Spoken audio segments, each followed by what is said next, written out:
بسم اللہ الرحمن الرحیم۔ اللہم صلی علی سیدنا و مولانا محمد النبی الامی وآلہ و صحابہ بارک وسلم صلاۃ و سلام علیہ۔ میں سید نعیم الدین، میرا چینل ہے سید نعیم الدین سدا بہار باتیں، سید نعیم الدین کی سدا بہار باتیں۔ سنیے، سنائیے، دیکھیے، لائک شیئر کیجیے، گھنٹے سارے عالم میں پھیلائیے۔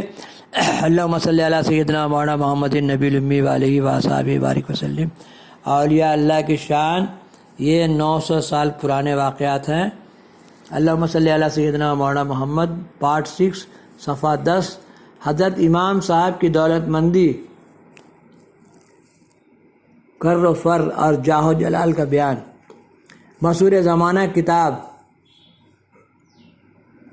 لسان میزان کے مصنف کا بیان ہے کہ حضرت امام راضی اس قدر دولت مند ہو گئے کہ 40 غلام سنہرا کمر بند باندھے اور نقش و نگار پر پوشاک پہنے ہوئے ہر وقت آپ کے ارد گرد کھڑے رہتے تھے۔ اب اس میں سوچنا چاہیے، جب اللہ نے دولت دیا تو اس کو ظاہر بھی کرنا ہے۔ داؤد و سلیمان کی کہانی دیکھیے، یاقوت و زمرد کے جنت، اللہ تعالیٰ یاقوت و زمرد کے جنت دے گا، اور سلیمان علیہ السلام کا محل اور ہزار جورو۔ اسی لیے اولیاء اللہ کے بہت سارے خاصیت ہیں، اس سے بدگمان نہیں ہونا ہے۔ اللہ نے الگ الگ کام کے لیے الگ الگ آدمی کو پیدا کیا ہے۔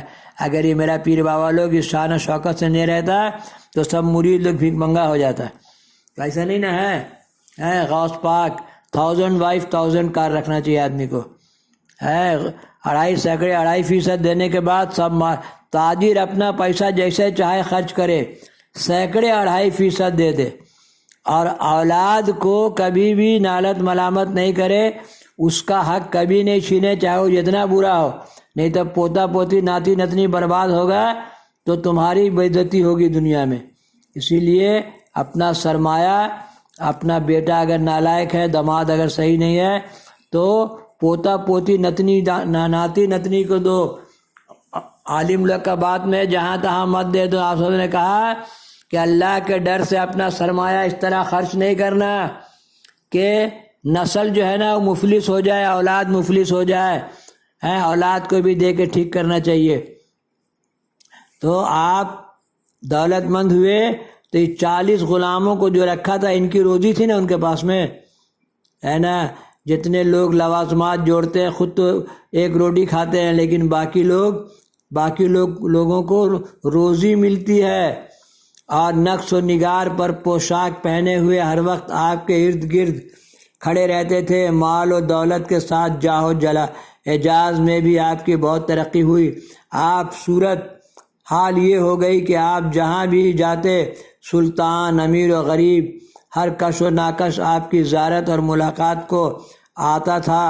ہرات میں جب آپ کی تشریف آوری ہوئی تو وہاں کے تمام علماء و دانشور، سلاطین وقت، درباری، عمرہ آپ کی ملاقات کو آیا، اور شہر ہرات میں کوئی ایسا آدمی نہ تھا جو آپ کی زیارت اور ملاقات کو نہ آیا ہو، سوائے ایک گوشہ نشین فقیر کامل کے۔ حضرت امام صاحب کو جب اس شخص کے بارے میں لوگوں نے خبر دی تو آپ نے لوگوں سے فرمایا کہ میں مسلمانوں کا امام ہوں اور واجب التعظیم ہوں، پھر میرے شہر ہرات میں ایک شخص ایسا ہے جو میری ملاقات کو نہیں آیا، تو پھر اس میں کوئی بہت خاص وجہ ہی ہو سکتی ہے۔ آپ نے اپنے خدام کو اس غوثہ نشین فقیر کے پاس بھیجا، اس کے آنے کی وجہ دریافت کی، نہ آنے کی وجہ۔ اس فقیر نے حضرت امام زاری کے سوال کا جواب دینا یہ مناسب نہیں سمجھا اور بالکل خاموشی اختیار کیے ہوئے رہا۔ حضرت امام راضی رحمۃ اللہ علیہ سید نجم الدین کبریٰ اولیاء کبار کی ملاقات ایک روز اہل ہرات نے اس تاریخ دنیا فقیر کامل سید نجم الدین کبریٰ کی دعوت کی، اور اس دعوت میں حضرت امام زاری کو بھی مدعو کیا۔ یہاں امام صاحب کی اس تاریخ دنیا فقیر سے ملاقات ہو گئی۔ اس نے فقیر سے ملاقات نہ کرنے کی وجہ پوچھی تو انہوں نے جواب دیا کہ میں ایک فقیر آدمی ہوں۔ دیکھیے نہ میری ملاقات سے کسی کو شرف و بلندی حاصل ہو سکتی ہے اور نہ میرے ملنے سے کسی میں کوئی نقص یا کمی پیدا کی۔ اس میں کیا ہے؟ پیر بابا میرے بولے عالم برائے گشت کے دلبر نیافتم، ہر کس برائے مطلبی دلبری کند۔ یہ فقیر بھی نہیں آیا اس لیے کہ ان سے کوئی فائدہ نہیں ہونے والا تھا، ہے نا، اور یہ اس لیے بولا ہے کہ وہ کاہے نہیں ملنے آیا۔ تو یہ دنیا ویسے ہی ہے، جہاں جس کا ضرورت ہوگا وہ وہاں جائے گا۔ عالم برائے گشت کے دلبر نیافتہ، میرا پیر صاحب لاسٹ نے مجھے لکھ کے دے دیے کہ عالم برائے گشت کے دلبر نیافتم، ہر کس برائے مطلبی دل بھری کند۔ جس کو تم سے مطلب ہوگا وہی تم سے ملے گا۔ ایک فقیر آدمی ہوں، نہ میرے ملاقات سے کسی کو شرف و بلندی حاصل ہو سکتی ہے اور نہ میرے ملنے سے کسی میں کوئی نقص یا کمی پیدا ہو سکتی ہے۔ حضرت امام صاحب یہ جواب سن کر کچھ دیر خاموش رہے، پھر اس فقیر سے مخاطب ہوئے اور کہا کہ یہ جواب جو آپ نے دیا ہے یہ تو اہل ادب یعنی صوفیہ کا ہی ہو سکتا ہے۔ آپ مجھے اپنی حقیقت حال سے آگاہ کریں تاکہ میں آپ کے متعلق کچھ جان سکوں۔ اس مرد صالح نے حضرت امام زاری سے پوچھا کہ آپ سے کس بنا پر ملاقات واجب تھی؟ امام صاحب نے جواب دیا کہ میں مسلمانوں کا امام ہوں اور واجب التعظیم شخص ہوں۔ اس فقیر کامل نے جواباً کہا آپ کا سرمایہ فخر صرف علم ظاہری ہے، لیکن خدا کی معرفت، خدا کا معرفت راس علوم ہے، پھر اپنے خدا کو کیوں کر پہچانا؟ حضرت امام صاحب نے فرمایا 200 دلیلوں سے اس فقیر کامل نے کہا، 200 دلیلوں سے اس فقیر کامل نے کہا دلیل کی ضرورت تو شک کو رفع اور ضائع کرنے کے لیے ہوتی ہے، لیکن خدا نے میرے دل میں ایسی روشنی ڈالی ہے کہ اس کی وجہ سے میرے دل میں شک کا گزر نہیں ہو سکتا کہ مجھے کسی دیکھیے ہر ٹائم شیطان سوال کرتا ہے کہ اللہ آیا کہاں سے؟ عوام میں نہیں ہے لیکن یہ پرابلم ہے۔ تو جو 1,24,000 انبیاء علیہ السلام کا اللہ ہے وہی میرا اللہ ہے، جو آپ سب کا اللہ ہے وہی میرا اللہ ہے۔ اسی پر یہ بات ڈسکس چل رہا ہے کہ اللہ کے وجود کے بارے میں، ہے نا، تو میرے دل میں شک کا گزر نہیں ہو سکتا کہ مجھے کسی دلیل کی، اسی لیے آدمی کو اپنا دل کو، کسی کو یہ بیماری ہو دل میں تو دل کو مطمئن کرنا چاہیے بے شک و شبہ میرا اللہ ہے، اور سب سے آسان ہے لا الہ الا اللہ محمد رسول اللہ۔ میں یہ کلمہ پڑھتا ہوں، جو محمد صلی اللہ علیہ وسلم کا اللہ ہے وہی میرا اللہ ہے۔ یہ شیطانی بیماری ہے، آج دنیا میں بہت طرح کا بیماری ہے، یا اولیاء اللہ کے صحبت سے ایسا کسی کو بیماری ہونے سے ہی پیر صاحب سے ملنا پڑتا ہے، اور اس کا جواب کوئی نہیں دے سکتا۔ یہ حضرت امام زاری کی بڑی اعلیٰ ظرفی تھی کہ اس کلام نے آپ کے دل میں بڑا اثر کیا ہے، اور پھر مجلس میں توبہ کی۔ اگر آج کے علماء ظاہر اور بناوٹی شیخ ہوتے تو مناظرہ کرتے اور مردود بارگاہ الہی ہو جاتے۔ آج کے بناوٹی پیروں اور جبہ دستار سے آراستہ مشائخ کے بارے میں ایک شاعر نے کتنا صحیح تجزیہ کیا ہے۔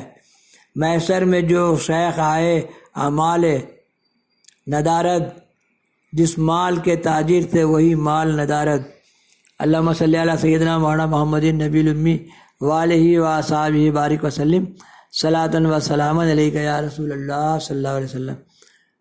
حضرت امام زاری برکات تصوف سے جس عظیم ہستی سے مالا مال ہوئے ان کے بارے میں تذکرہ نگار نے لکھا ہے کہ حضرت سید نجم الدین کبریٰ ایسے بزرگیدہ ولی تھے جو نہ صرف حضرت امام زاری کے پیر و مرشد تھے بلکہ انہیں اللہ تعالیٰ نے پیر اللہ سے ملا دیتا۔ دیکھیے امام زاری عالم تھے لیکن بعد میں مرید ہوئے، ہے نا، انہی صوفی سے مرید ہوئے وہ، یہ بھی اللہ کا انتظام ہے۔ اس واقعے سے ان کو ملایا، اور حضرت سید نجم الدین کبریٰ ایسے بزرگیدہ ولی تھے جو نہ صرف حضرت امام زاری کے پیر و مرشد تھے بلکہ انہیں اللہ تعالیٰ نے ایسے عظیم اوصاف سے نوازا تھا کہ آپ جس شخص کو خدائے نظر سے دیکھ لیتے وہ ولی ہو جاتا۔ دیکھتے ہیں نگاہ ولی میں وہ تاثیر دیکھی، بدلتی ہزاروں کی تقدیر دیکھی۔ یہ ولی گر ہوتے ہیں یہ لوگ۔ دیکھیے جس شخص کو خدائی نظر سے دیکھ لیتے وہ ولی ہو جاتا ہے، اسی وجہ سے آپ کو ولی ساز ولی گر کہا جاتا تھا۔ یہ دنیا آخرت کی بہت بڑی خوش نصیبی ہے کہ حضرت امام رازی علم ظاہری کے بحر بے کراں تو تھے ہی، اور آخر میں اس ولی گر پیر کامل کی مریدی کا صرف بھی آپ کو حاصل ہو گیا۔ اور سید نجم الدین کبریٰ عاشق صادق تھے، اور عاشق صادق کی تعریف بیان کرتے ہوئے عارف رومی فرماتے ہیں کہ تم اس طرح ذکر الہی میں فنا ہو جاؤ جیسے مچھلی پانی سے جدا ہونا گوارا نہیں کرتی۔ ہر وقت ذکر الہی جاری رہنا چاہیے۔ خدا سے غفلت موت کے متعارف ہے، چلتے پھرتے اللہ اللہ اللہ اپنے نام کے ساتھ عامل سے نکلوا لیجئے کہ اللہ کا کون سا ایسا، اللہ کے سارے نام متبرک ہیں، قابل ہیں اور فائدے کے ہیں۔ تو کوئی بھی ایک نام جو آپ کو اچھا لگے وہ نام ٹھیکیدار لوگ یا اللہ یا قدوسو پڑھے، یا اللہ یا منتقیمو پڑھے۔ اس طریقے سے ایک نام عامل سے پوچھ لے، ہے نا، حسبنا اللہ و نعم الوکیل پڑھے، بڑی کامیابی۔ کیونکہ کچھ کرنے کا کچھ ہونا ہے، کچھ کسی کا کوئی بھی عمل جو ہے نا ضائع نہیں ہے، اللہ تعالیٰ اس کا فائدہ دے گا ہی۔ جو آپ مانگیں گے وہ آپ کو ملے گا، جو دعا کریں گے وہ آپ کو اللہ تعالیٰ عطا کرے گا۔ اللہم صلی علی سیدنا مولانا محمد النبی الامی وآلہ وصحبہ بارک وسلم۔ ہر وقت ذکر الہی جاری رہنا چاہیے۔ خدا سے غفلت موت کے متعارف ہے۔ عاشق کی نظر خدائی نظر ہوتی ہے، اسے کائنات میں ہر طرح خدا ہی کا جلوہ نظر آتا ہے نا۔ یہ کون ہنستا ہے پھولوں میں چھپ کے، بہار بے چین ہے کس کے دم سے، سب اللہ ہی اللہ ہی اللہ ہی اللہ اللہ ہی اللہ۔ ہرچے بینی در حقیقت جملہ اوست، شمع و گل پروانہ بلبل ہموست۔ اللہم صلی علی سیدنا و مولانا محمد النبی الامی وآلہ وصحبہ بارک وسلم۔ یہاں سے ڈالیں گے پارٹ 7۔ اولیاء را ہست قدرت ازلا، تیر جستہ باز گرداندہ۔ یہ اولیاء اللہ کی جماعت ایک عجوبہ جماعت ہے، 9 روٹی 9 بیٹا، ہے نا۔